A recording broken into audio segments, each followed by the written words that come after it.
Which statements describing SSL operations on the ProCure switch ZL series are correct? Select 2. Option A. Common public and private keys can be used for SSH and SSL. Option B.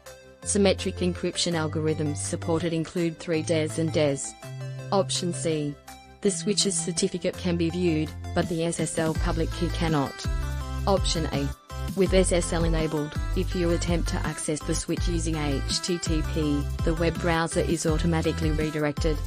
Option B. If a self-signed certificate is used, a web browser initiates a challenge to verify the identity of the signer of the certificate. The correct answer is option B, C. Which type of information is displayed in the switch configuration file when the include credentials command is enabled?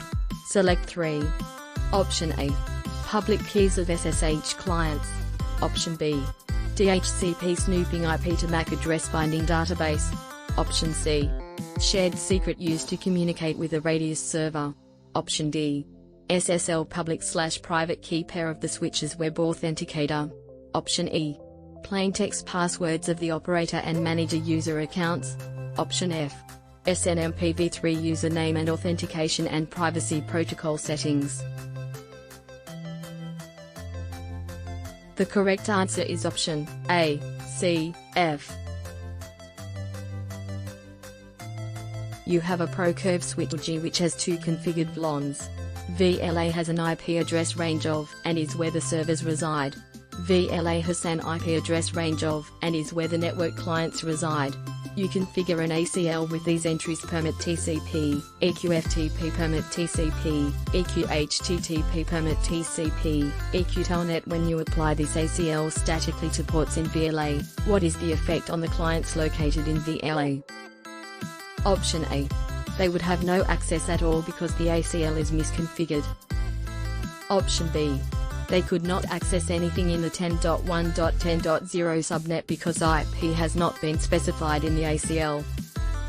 Option C. They would be allowed only FTP, HTTP, and Telnet access to 10.1.10.10, but no access anywhere else. Option D.